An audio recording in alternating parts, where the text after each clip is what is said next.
আসসালামু আলাইকুম। সবাইকে স্বাগতম। আজকে আমরা কম্পিউটার ভিশন এর একদম প্রথম প্রজেক্ট শুরু করতে যাচ্ছি। Project 1 digital image acquisition and visualisation system. আপনারা অনেকে হয়তো কোডিং বা সরাসরি শুরু করে দেন, কিন্তু থিওরি না বুঝলে কম্পিউটার ভিশনের গভীরে কাজ করা কঠিন হয়ে পড়ে। তাই আজকের ভিডিওতে আমরা প্রথমে 3 মিনিট খুব সহজ ভাষায় ইমেজ প্রসেসিং এর মূল থিওরি, যেমন পিক্সেল কি, বিট ডেপথ কি এবং বিজিআর বনাম আরজিবি মডেলের পার্থক্য কি তা শিখব। এরপর আমরা সরাসরি গুগল কোল্যাবে চলে যাব। পাইথন, ওপেন সিভি এবং নামপাই দিয়ে হাতে কলমে প্রজেক্টটি শেষ করব। চলুন শুরু করা যাক। একটি সুন্দর ছবির ওপর জুম করে গ্রিড বা ছোট ছোট স্কয়ার বক্স দেখানো, সেটি হচ্ছে ডিজিটাল ইমেজ এবং পিক্সেল। আসলে ডিজিটাল ইমেজ আসলে কি? মানুষ যখন কোনো ছবি দেখে তখন সে চোখ দিয়ে রূপ আর রং আর শেপ বুঝতে পারে, কিন্তু কম্পিউটারের কাছে একটি ছবি আর কিছুই নয়, একটি 2D গ্রিড বা 3D ম্যাট্রিক্স বা গ্রিড অফ নাম্বারস। এই গ্রিডের সবচেয়ে ক্ষুদ্রতম একককে বলা হয় পিক্সেল বা পিকচার এলিমেন্ট। প্রতিটি পিক্সেলের মধ্যে একটি নির্দিষ্ট গাণিতিক মান, নিউমেরিক্যাল ভ্যালু থাকে, যা ছবির ওই নির্দিষ্ট পয়েন্টের ব্রাইটনেস বা কালার প্রকাশ করে। একটি ছবি ব্ল্যাক অ্যান্ড হোয়াইট নাকি কালার, তার উপর ভিত্তি করে ছবির চ্যানেল বা ডাইমেনশন নির্ধারিত হয়। গ্রে স্কেল ইমেজ, এতে মাত্র একটি চ্যানেল থাকে। পিক্সেলের মান 0 সম্পূর্ণ কালো থেকে 255 সম্পূর্ণ সাদার মধ্যে হয়। কালার ইমেজ, আরজিবি ইমেজ, এতে 3টি চ্যানেল থাকে, রেড, গ্রিন অ্যান্ড ব্লু। প্রতিটি চ্যানেলের মান 0 থেকে 255 এর মধ্যে থাকে। এই 3টি চ্যানেল একসঙ্গে ওভারল্যাপ করে 16.7 মিলিয়নেরও বেশি রং তৈরি করতে পারে।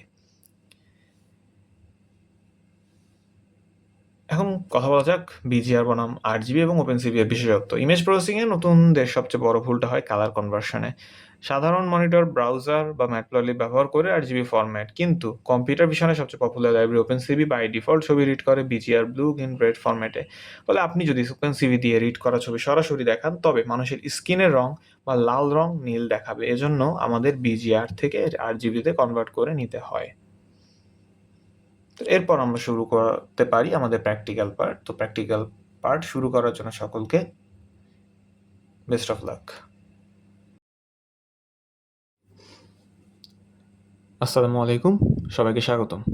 আজকে আমরা কম্পিউটার ভিশনের একদম প্রথম ধাপ শিখব, project 1 digital image acquisition and visualisation system. Computer কীভাবে একটি ছবিকে পড়ে এবং প্রসেস করে তা যদি আপনি সহজ ভাষায় শিখতে চান, তবে আজকের এই ভিডিওটি আপনার জন্য। আজ আমরা গুগল কোল্যাবে open CV, NumPy and Matplotlib ব্যবহার করে ছবি লোড, অ্যানালাইসিস এবং সেভ করা শিখব। প্রথমেই এনভায়রনমেন্ট সেট আপ করব। আমরা ব্যবহার করছি গুগল কোল্যাব, যেখানে ফ্রি ক্লাউড পাইথন রান করা যায়।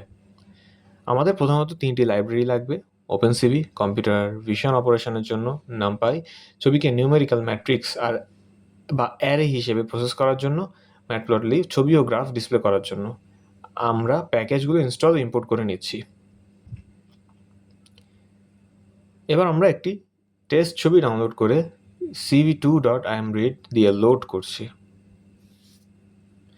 এখানে একটি বড় ট্রিক আছে। ওপেনসিভি বাই ডিফল্ট ছবিকে বিজিআর বা ব্লু, গ্রিন, রেড ফরম্যাটে রিড করে, কিন্তু ম্যাটপ্লটলিব বা সাধারণ স্ক্রিন সাপোর্ট করে আরজিবি। তাই সরাসরি ছবি দেখালে রং উল্টো পাল্টা দেখাবে। এজন্য cv2.cvd কালার ব্যবহার করে বিজিআর থেকে আরজিবিতে কনভার্ট করে নিচ্ছে এবং সাথে একটি গ্রে স্কেল ভার্সন তৈরি করে সাইড বাই সাইড প্লট করছি। কম্পিউটারের কাছে একটি ছবি আসলে কি? উত্তর হলো একটি 3D নামপাই অ্যারে। আমরা image.shape চালিয়ে ছবির height, width and channel count দেখতে পাচ্ছি। এরপর অ্যারে স্লাইসিং ব্যবহার করে আমরা ছবির রেড, গ্রিন এবং ব্লু কালার চ্যানেল 3টি আলাদা করে নিয়েছি। খেয়াল করে দেখুন, এক এক চ্যানেলের ব্রাইটনেস বা পিক্সেল ইন্টেন্সিটি এক এক রকম দেখাচ্ছে। এখন আমরা আমাদের ছবিতে একটি টেক্সট ওয়াটারমার্ক যোগ করব cv2.putText ফাংশন দিয়ে।